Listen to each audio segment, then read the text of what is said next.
വാ ഒരു ഉമ്മ വന്നേ. വാ ആ ഒരു ഉമ്മ വന്നേ. ആ ഒരു ഉമ്മ വന്നേ.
നമസ്കാരം. നമ്മൾ ഇന്നത്തെ വീഡിയോയിൽ ഒരു വ്യത്യസ്തമായ ഒരു കർഷകനെയാണ് നമ്മൾ കാണാനായിട്ട് പോകുന്നത്. അതായത് നമ്മൾ ഇതിനു മുന്നേ നമ്മുടെ പ്രകാശേട്ടനെ, കോഴിക്കോടുള്ള പ്രകാശേട്ടനെ കണ്ടിരുന്നു. അദ്ദേഹം ഒത്തിരി തത്തകളെയൊക്കെ വളർത്തുന്ന ഒരു കാഴ്ചയൊക്കെ നമ്മൾ കണ്ടിരുന്നു. അതുപോലെ തന്നെ ഒത്തിരി പക്ഷികളെ, അതായത് 1-2 പക്ഷികളിൽ നിന്ന് തുടങ്ങി ഇപ്പോൾ ഒത്തിരി പക്ഷികളെ വളർത്തിക്കൊണ്ടിരുന്ന ഒരു ചേട്ടൻ. എന്നിരുന്നാലും നമുക്ക് ചെന്ന് കഴിഞ്ഞാൽ കാണാൻ മാത്രമുണ്ട്. അത്രത്തോളം എന്താ പറയുക, പെറ്റ്സ് ആയിട്ടുള്ള ബേഡ്സിനെ ആൾ ഒരു പ്രത്യേക ഒരു സെഗ്മെൻറ്റിൽപ്പെട്ട ഒരു കർഷകനാണെന്ന് വേണമെങ്കിൽ നമുക്ക് പറയാം. നമുക്ക് ഏതായാലും അദ്ദേഹത്തെ ഒന്ന് നേരിട്ട് പോയി കാണാം. അപ്പം അദ്ദേഹം എന്തൊക്കെയാണ് അവിടെ ചെയ്യുന്നതെന്നും അദ്ദേഹത്തിൻ്റെ ആ ഒരു ഇതൊക്കെ നമുക്കൊന്ന് നേരിട്ട് കണ്ട് മനസ്സിലാക്കാം. നല്ലൊരു എപ്പിസോഡായിരിക്കും. അപ്പോൾ എല്ലാവരും മുഴുവനായിട്ടൊന്ന് കാണാനായിട്ട് ശ്രമിക്കുക. അപ്പോൾ പ്രത്യേകിച്ച് ബേഡ്സിനെയൊക്കെ ഇഷ്ടപ്പെടുന്ന ആൾക്കാർ ഒന്ന് കാണാനായിട്ട് ശ്രമിക്കുക. ഓക്കെ, നമ്മളിപ്പോൾ ഉള്ളത് പയ്യാവൂർ എന്ന് പറയുന്ന സ്ഥലത്താണ്. ഇതാണ് ആ ചേട്ടൻ്റെ വീട്. ചേട്ടൻ്റെ പേരെങ്ങനെയാണ്? എൻ്റെ പേര് ജോസഫ് എന്നാണ്. ജോസഫ്. വീട്ടിൽ വിളിക്കുന്ന അപ്പച്ചൻ എന്ന് പറയും. ചേട്ടന് എന്തൊക്കെയാണ് ശരിക്കും ഇപ്പോൾ ഇവിടെ ചെയ്തുകൊണ്ടിരിക്കുന്നത്? ഇപ്പോൾ അലങ്കാര പക്ഷികളാണ് കൂടുതലായിട്ട് ചെയ്തുകൊണ്ടിരിക്കുന്നത്. അലങ്കാര പക്ഷികൾ എന്ന് പറയുമ്പോൾ ഏതൊക്കെ birds? Finches, Java, love birds, African love birds, cockatiel, pineapple conure, sun conure, grey parrot, ഇത്രയാണ് ഇപ്പോൾ ചെയ്തുകൊണ്ടിരിക്കുന്നത്. സൺകുനൂറും ഒക്കെ ഉണ്ടല്ലേ? ഉണ്ട്. ഇത് എത്ര വർഷമായി ചേട്ടൻ ഇത് ചെയ്യാൻ തുടങ്ങി? ഇപ്പോൾ 10-25 വർഷത്തോളമായി. 25 വർഷമായി. ഓഹോ. അപ്പോൾ ചേട്ടൻ ചെറുപ്പം മുതലേ ഇത് ചെയ്തിട്ടുണ്ടായിരുന്നു? ചെറുപ്പം മുതലേ ചെയ്യുന്നുണ്ടല്ലേ. സ്കൂളിൽ പഠിക്കുന്ന കാലം മുതലേ താല്പര്യമായിരുന്നു. ആണല്ലേ. എങ്ങനെയാ പിന്നെ ഇതിൻ്റെ അകത്ത് സാധ്യതകളൊക്കെ പിന്നെ എങ്ങനെയാണ് ലോക്ക്ഡൗൺ സമയത്താണ് കണ്ടുപിടിച്ചത്? അതെയോ അതിന് മുന്നേ ഉണ്ട്? അതിന് മുമ്പേ ഉണ്ടല്ലോ. ആദ്യമേ ഒരു ഹോബിക്കായിട്ട് തുടങ്ങി. അപ്പോൾ അതിൻ്റെ കുഞ്ഞുകുട്ടികളെ വിറ്റ് നല്ലൊരു പൈസ വരാൻ തുടങ്ങി. അപ്പം അതനുസരിച്ച് ഉയർന്ന പക്ഷികളെ നമ്മൾ വാങ്ങി. അങ്ങനെയാണ് മുന്നോട്ട് കൂടിയ വലിയ പൈസയുടെ പക്ഷികളെ നമ്മൾ വാങ്ങി തുടങ്ങിയത്. ആദ്യം തുടങ്ങിയത് പിഞ്ചീസ്, ലവ് ബേഴ്സ്, ഇങ്ങനെയുള്ള പക്ഷികളെ മാത്രമേ. ഗ്രേ പാറ്റ് ഏറ്റവും അവസാനം. ഗ്രേ പാറ്റ് അല്ലേ? നമുക്ക് ആ ഒരു ചേട്ടൻ്റെ പക്ഷി വളർത്തൽ കേന്ദ്രം ഒന്ന് ജസ്റ്റ് ഒന്ന് നമുക്ക് കാണാം. നമുക്ക് ഇവിടെ തന്നെ നമുക്ക് ഈ ദൃശ്യങ്ങളിൽ നിന്ന് തന്നെ കണ്ടാൽ മനസ്സിലാവും ഒരു പ്രത്യേക ആംബിയൻസിൽ. ഇത് എന്ത് ചെടിയാണ് ഈ നട്ടു വെച്ചേക്കുന്നത്? ഇത് പുല്ലാന്നി എന്ന് പറഞ്ഞ കാട്ടിൽ ഉണ്ടാകുന്ന ആണല്ലേ ചെടിയാണ്. ഒരു പക്ഷികൾക്കൊക്കെ വന്നിരിക്കാൻ പാകത്തിന് അല്ലേ? അപ്പോൾ മറ്റു പക്ഷികളൊക്കെ ഇവിടെ വരുന്നുണ്ട്. എല്ലാ പക്ഷികളും വരും. ഒത്തിരി പക്ഷികൾ വരും. കാരണം വെച്ചാൽ നമ്മുടെ വെള്ളം കുടിക്കാൻ കൊടുക്കും ഇവർക്ക്. അതെവിടെയാ? ഇവിടെ വെച്ച് നോക്കുക. സാറിന് ഇപ്പം മഴയായതുകൊണ്ട് ഞാൻ ഒഴിവാക്കിയതാണ്. അല്ലേ? ഇവർക്ക് വെള്ളമുണ്ട്. അപ്പം ഇവിടെ ഇങ്ങനെ വെള്ളം വെക്കും. അവർ ഇതിൻ്റെ വേസ്റ്റൊക്കെ പിന്നെ ഇവർ വന്ന് തിന്നും. മറ്റേ തേനയുടെ ഒക്കെ വേസ്റ്റുകൾ ഇവർ തിന്നും. മറ്റ് പുറത്തുനിന്ന് ഒത്തിരി പക്ഷികൾ വരുന്നുണ്ട്. ഇതൊക്കെ ഇതുപോലത്തെ മരങ്ങൾ നട്ടുപിടിപ്പിച്ചേക്കും കേട്ടോ. ഒത്തിരി ബേഡ്സിനൊക്കെ വന്നിരിക്കാൻ പറ്റുന്ന രീതിയിൽ തന്നെയാണ് ഈ ഒരു പ്രദേശം ഒരുക്കി വെച്ചിരിക്കുന്നത്. ഇതാണ് ചേട്ടൻ്റെ പക്ഷികളെയൊക്കെ വളർത്തുന്ന ആ ഒരു വീട് എന്ന് നമുക്ക് പറയാം. ഇവിടെ വന്നു കഴിഞ്ഞാൽ നമുക്ക് ഒത്തിരി ഈ ബേഡ്സിൻ്റെ സൗണ്ട് മാത്രമേ കേൾക്കാനായിട്ടുള്ളൂ കേട്ടോ.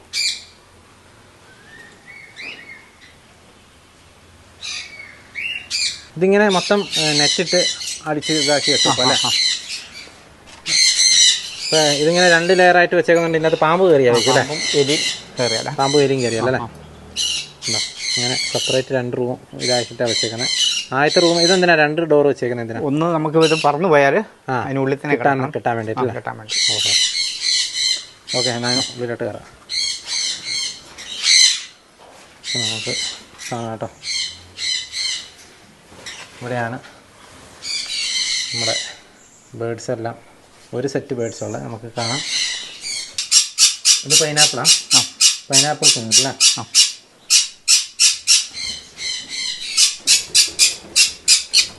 അടങ്ങിയിരിക്കുകയായിരിക്കും.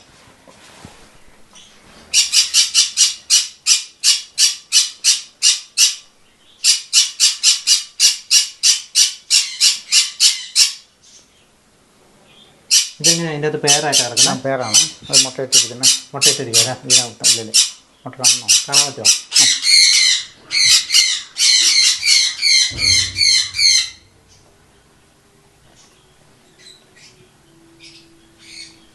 മുട്ടയിട്ടിരിക്കും കേട്ടോ. പുള്ളിക്കാരിക്ക് ഇഷ്ടപ്പെടുന്നില്ല, നോക്കുന്നുണ്ട്. എത്ര? 4-5 മുട്ട അല്ലേ? 5 മുട്ട. 5 മുട്ട അതിലൂടെ സാധാരണ ആണല്ലേ?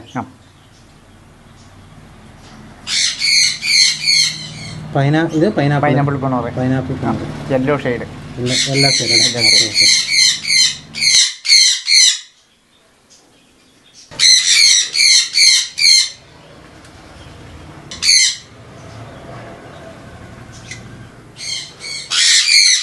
ട്ടോ.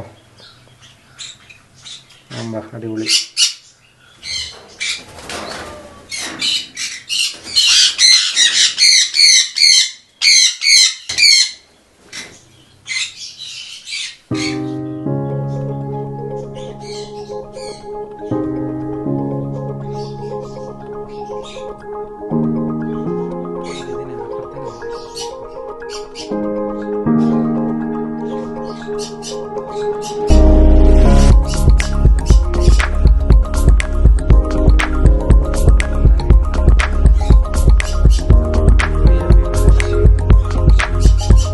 ഇവരിപ്പോൾ എന്താ ബ്രീഡ് ചെയ്തിരിക്കുന്ന സമയമാണോ?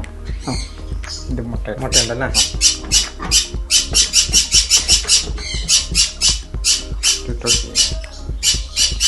രണ്ട് മുട്ടയുണ്ടല്ലേ? ഇനി ഇടുമായിരിക്കും അല്ലേ? ഇനി 3 മതിയോ? 5 മുട്ടയിടല്ലേ?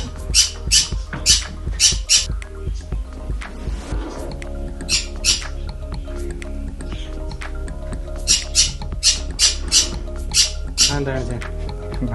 നമ്മളോട് പോകാൻ ദേഷ്യം പറയുന്നത്. നല്ല മുട്ട. പുള്ളിക്കാരിക്ക് ദേഷ്യമായിട്ടോ. മുട്ടയ്ക്ക് രാവിലെ നിൽക്കുന്നവരാ. മുട്ട നോക്കുന്നറിയാം.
ഈ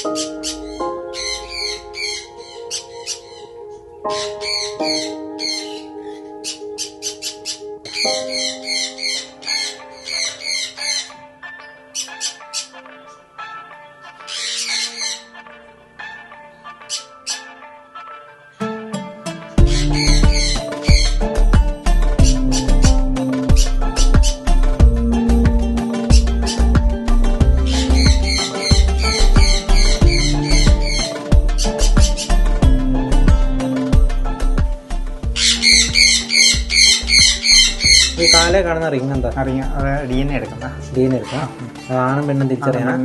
അവർക്ക് നമ്പർ ഉണ്ടായി അതിനകത്തെ ആ നമ്പർ നോക്കിയിട്ട് നമുക്ക് തിരിച്ചറിയാം അല്ലേ?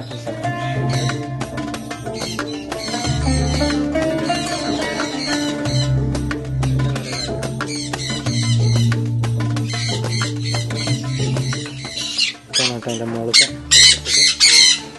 Blue shade pineapple.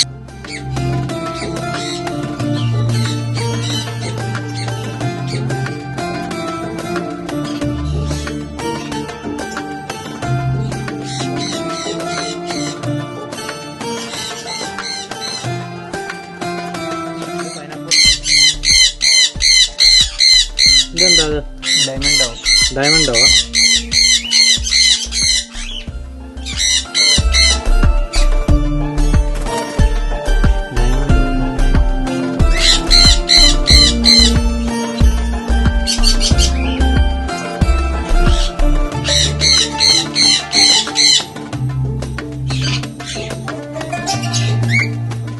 ഇതതിൻ്റെ മുട്ടയായിരിക്കും അല്ലേ?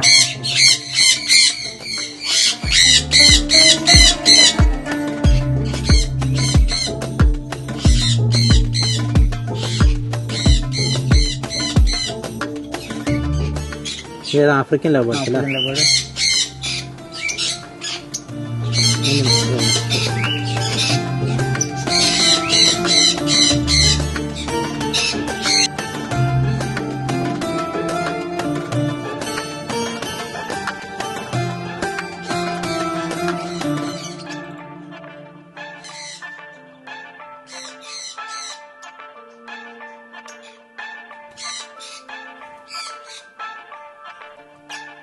ഇതൊക്കെ മുട്ടയിട്ടിരിക്കുന്ന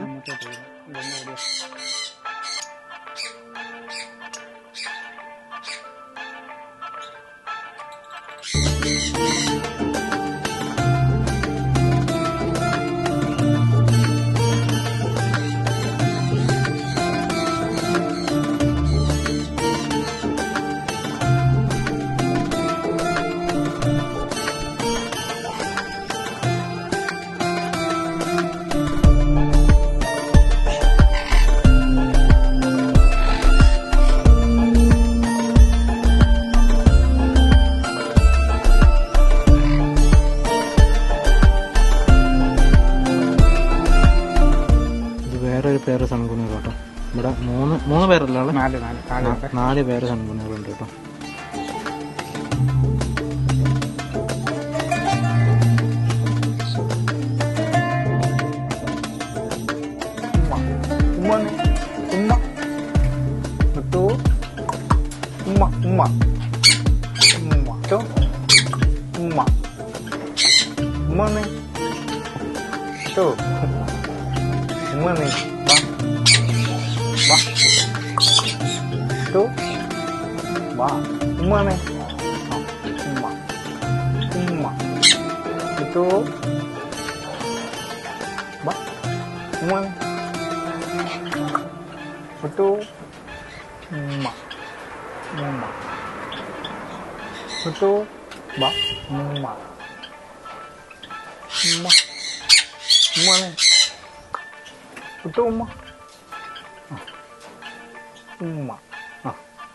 ഒന്നുകൂടെ വാ. ഒന്നുകൂടെ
ഇത് കോക്ടെയിൽ അല്ലേ? ആ, കോക്ടെയിൽ.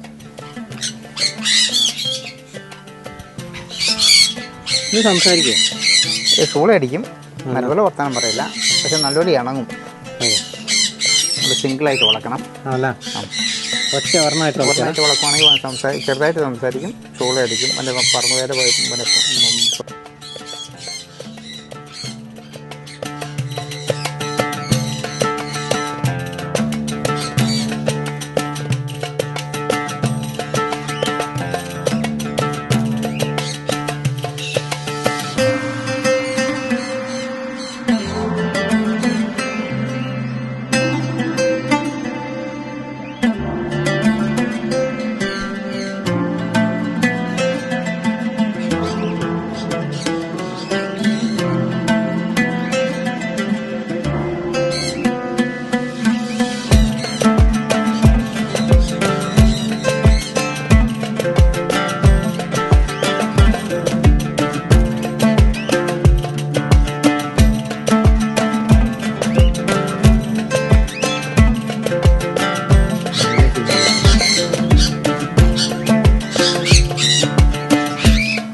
പാരട്ട് സംസാരിക്കും കേട്ടോ. സംസാരിക്കുന്ന കേൾപ്പിക്കാനാണ് വിരപ്പാറ്റ് പേര് വിളിക്കുകയൊക്കെ ചെയ്യും കേട്ടോ. നമ്മളവിടെ നിൽക്കുമ്പോൾ അവർ ഭയങ്കര പാനിക്കാണ്. കൊക്കോ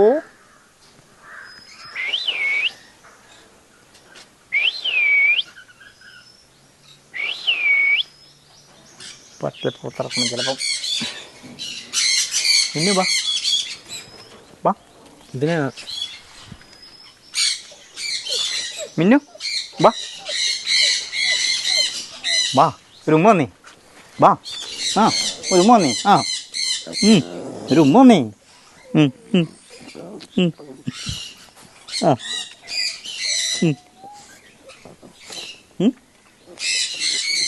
എങ്ങനെയാ? ഒരു ഉമ്മ വന്നേ. ആ, മിന്നു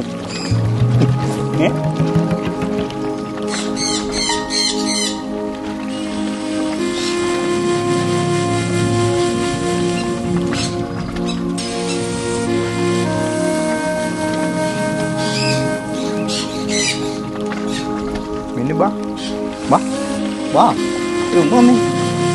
ഒന്നൊരു തന്നെ വാ വാ വാ.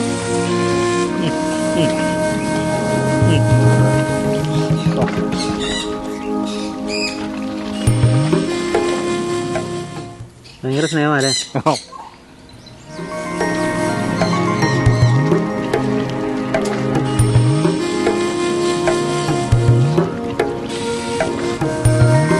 നേരത്തെ കണ്ടത് ഫീമെയിൽ, ഇത് മെയിലാട്ടോ.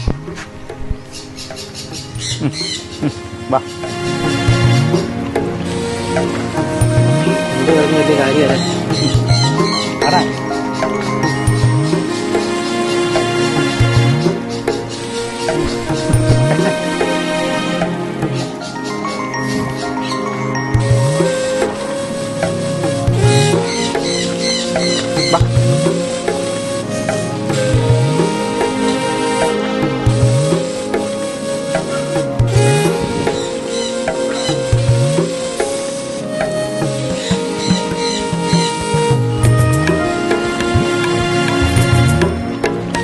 വാ.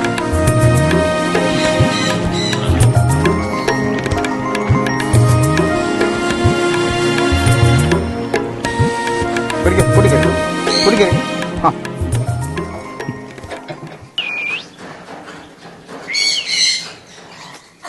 ഇന്ത്യയില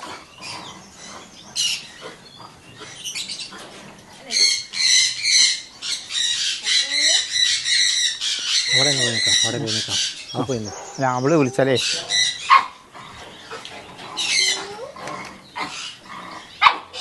കുക്കു അതുകൊണ്ടാ.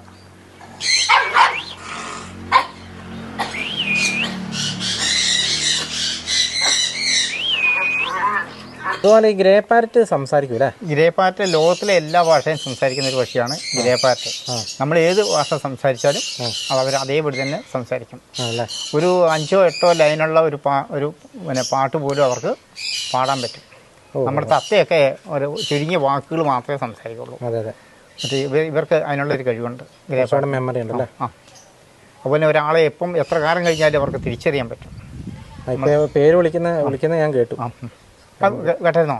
ഒരു പ്രാവശ്യം കേട്ടു, പക്ഷെ നമുക്ക് റെക്കോർഡ് ചെയ്യാൻ കിട്ടിയില്ല. അത് വല്ലപ്പോഴേ കേൾക്കുള്ളൂ. അത് പുറത്തുനിന്ന് ആൾക്കാർ വന്നാലും അവർ വിളിക്കില്ല. കാരണം പുറത്തുനിന്ന് നമ്മൾ ആൾ വന്നാൽ ഇവരെ കൊടുക്കും എന്നുള്ളവർക്കറിയാം. പേടിയല്ലേ? അതുകൊണ്ട് പേടിക്കാം.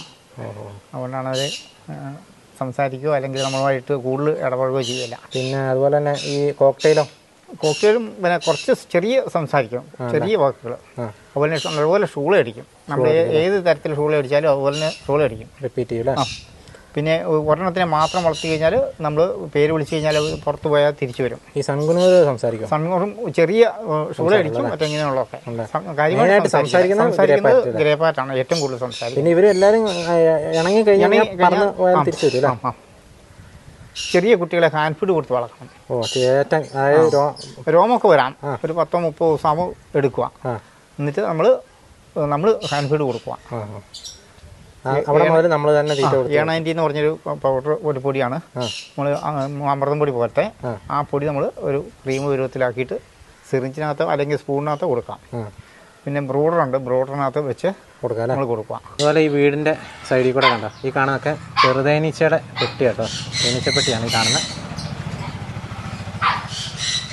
എല്ലാ തരം പരിപാടിയുണ്ടല്ലേ? ഉണ്ടോ ഈ ഭാഗത്താ? അങ്ങോട്ടൊന്ന് ലൈറ്റ് അടിക്കാമോ? അവിടെ വെളിച്ചം ഇച്ചിരി കുറവ്. ഇനി വന്നോണ്ടിരിക്കും.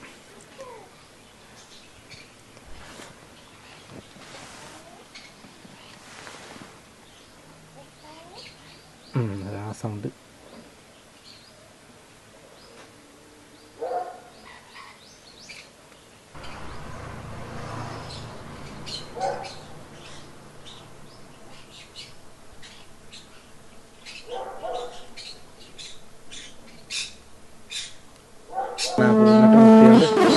അതൊന്നും പറഞ്ഞേ, ഇപ്പം പറഞ്ഞാൽ നമ്മൾ അതിനെ ഉപദ്രവിച്ചെന്നറിയാം. അപ്പം അതുകൊണ്ടാണ് നമ്മുടെ ഈ ദേഹത്തേക്ക് കല്ലിലേക്കുള്ള ഈച്ച കണ്ടവാനം പൊതിയുന്നത് വന്നിരിക്കുന്നത് അല്ലേ? ഓ, ചേട്ടൻ്റെ മേത്ത് വന്നിരിക്കുന്നുണ്ട്. ആ ചേട്ടൻ മുട്ടിയോണ്ട് ചേട്ടനെ മാത്രമേ വരുള്ളൂ അല്ലേ? ഓ, അതിനൊക്കെ അത് കറക്റ്റ് അങ്ങനത്തെ സെൻസൊക്കെ ഉണ്ടല്ലേ? ഉണ്ടോ ചേട്ടൻ്റെ തലകളൊക്കെ വന്നിരിക്കുന്നുണ്ടോ? ചേട്ടനെ ഓടിച്ചു കേട്ടോ തേനീച്ചകളെല്ലാം കൂടെ. ഇത് പിന്നെ അങ്ങനെ കുത്തിയല്ലെന്ന് തോന്നുന്നു. കടിക്കുക ചെറുതേനീച്ച കടിക്കുള്ളൂ, കുത്തില്ല.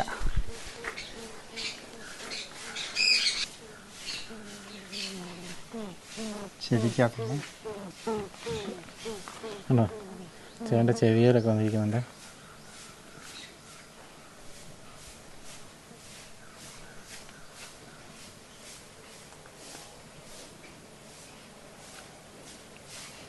ചേട്ടനെ ചുറ്റും അല്ലേ? കേട്ടോ നമുക്ക് കാണാം.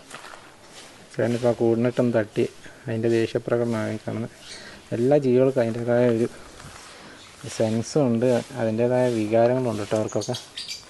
അവരെ ആക്രമിച്ചെന്നൊരു തോന്നൽ വന്നു കഴിഞ്ഞപ്പോൾ ചേട്ടൻ്റെ തലയ്ക്ക് ചുറ്റും വന്നിട്ട് ചേട്ടനെ കടിക്കുന്ന രംഗമായി കണ്ടുകൊണ്ടിരിക്കുന്നത്. പക്ഷേ ചെറുതേനീച്ച അതിൻ്റെ അങ്ങനെ വേനടിക്കല്ലേ? വേനെടുക്കും അല്ലേ? മറ്റേതുപോലെ കുത്തിയല്ല കടിക്കുള്ളവർ.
ഇത് എന്ത് തേന?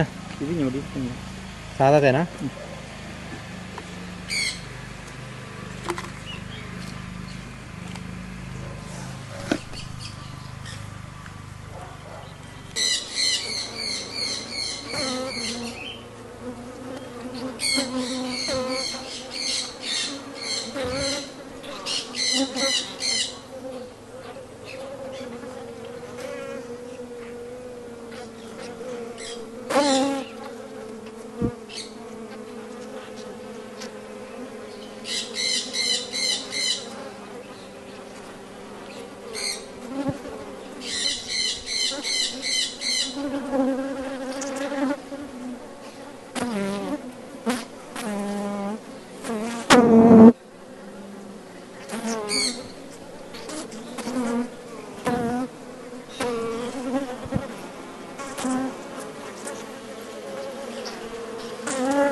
ഇത് അപ്പോൾ ചേട്ടൻ ഇത് എടുക്കുമ്പോൾ നമുക്ക് ഇതിങ്ങനെ കുത്ത് കൊള്ളിയല്ലേ?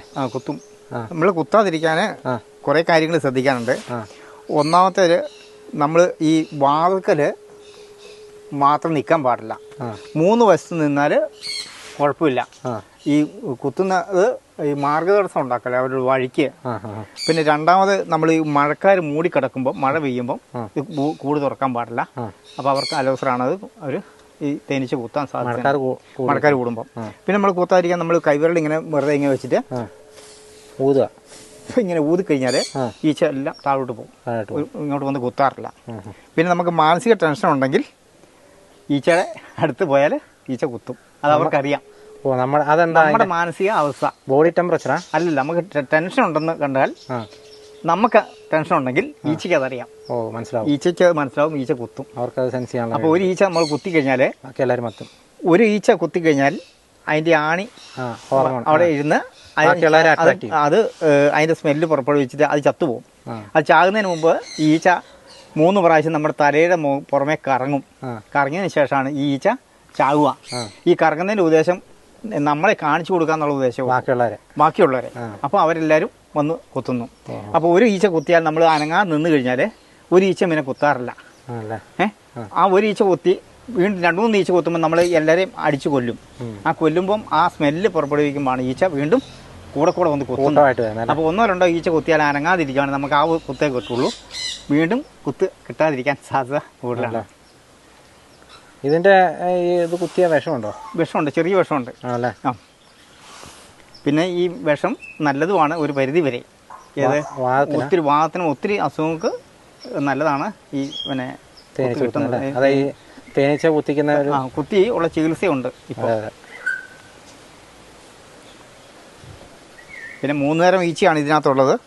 ഒന്ന് വർക്കേഴ്സ് ഈച്ച, ഈ മുകളിൽ കാണുന്നതെല്ലാം വർക്കേഴ്സ് ഈച്ചയാണ്. പിന്നെ മടിയനീച്ചയുണ്ട്, റാണീച്ചയുണ്ട്. ഇവർക്ക് 6 മാസമാണ് ഇവരുടെ ആയുഷ്കാലം. മടിയനീച്ച 3 മാസം, റാണീച്ച 3 വർഷം വരെയാണ് ഇവരുടെ ആയുസ്. അങ്ങനെ ജീവിക്കുക. റാണീച്ച ഒരാളുണ്ടാവുള്ളൂ അല്ലേ? ഒറ്റ റാണീച്ച ഉണ്ടാവുള്ളൂ. അതിനുശേഷം കൂടുതൽ റാണി ഉണ്ടായാൽ അവർ ഫൈറ്റ് ചെയ്യുന്നു. ഒരു സെറ്റം കൊണ്ട് അവർ പോകുന്നു. വീണ്ടും ഉണ്ടായാൽ വീണ്ടും പോകുന്നു. ഒരു റാണി ഒരു സമയത്ത് ഉണ്ടാവുള്ളൂ അല്ലേ?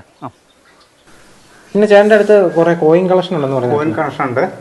അത് കാശ് മുതൽ ഇപ്പം വരെയുള്ള പൈസകൾ. ഒരു പണ്ടത്തെ അതായത് ഒരു 220 കൊല്ലം പഴക്കമുള്ള കോയിൻ മുതൽ ഇപ്പോഴത്തെ കോയിൻ മുതൽ പഴയതും പുതുതായിട്ട് എല്ലാ രാജ്യത്തെയും പൈസ ഉണ്ട്.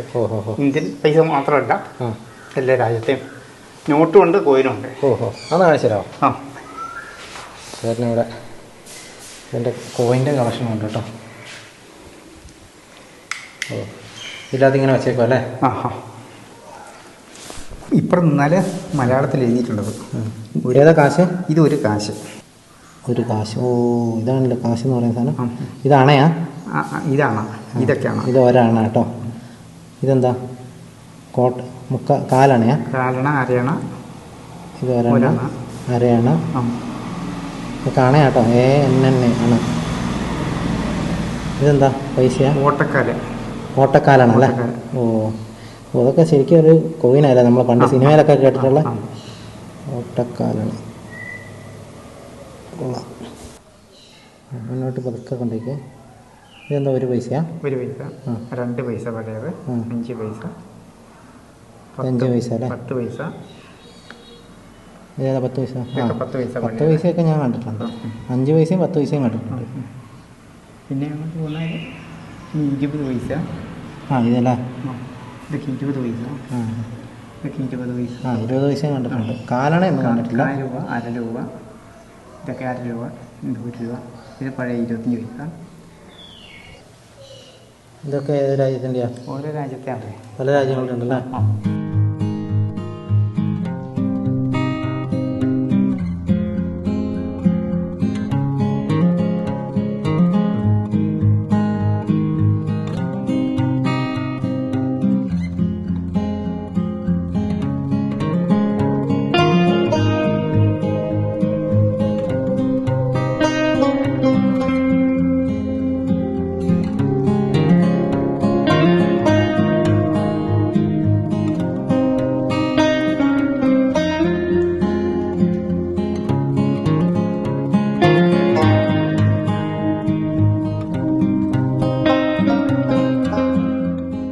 ചേട്ടനിങ്ങനെ ഈ പക്ഷികളോട് ഇത്ര താല്പര്യം വരാൻ കാരണം എന്താ?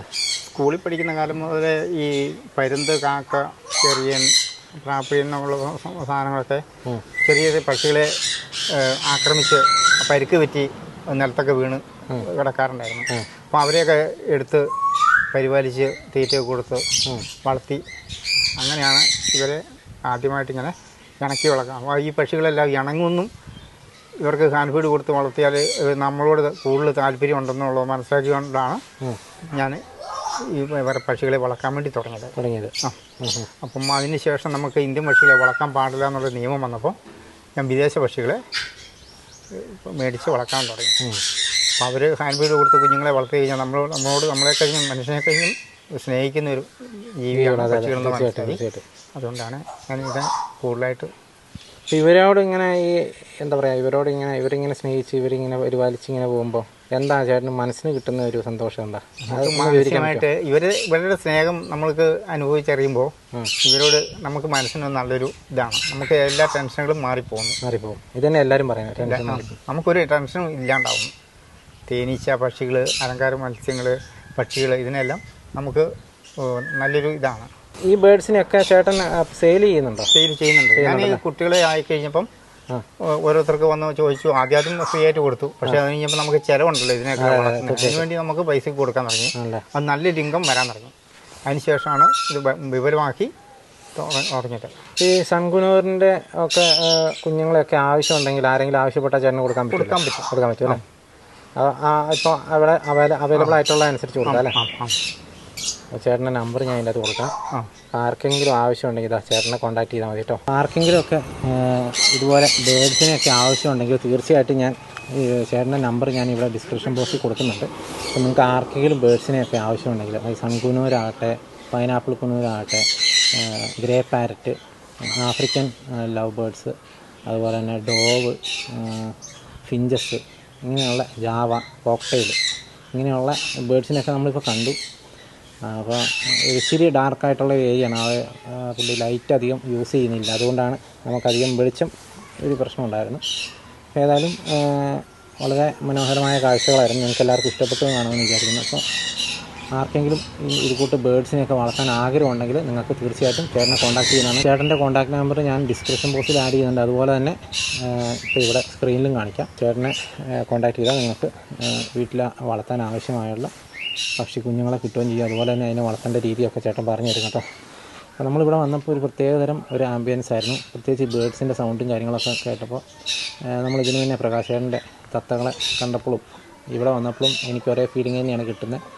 ഈ ചേട്ടൻ പറഞ്ഞ പോലെ തന്നെ മനസ്സിന് വല്ലാത്തൊരു റിലാക്സേഷൻ, നമ്മുടെ ആ ടെൻഷനും കാര്യങ്ങളും ഒക്കെ ഒന്ന് പോയി മൈൻഡൊന്ന് ഫ്രീ ആകുന്നൊരു സാഹചര്യമുണ്ട്.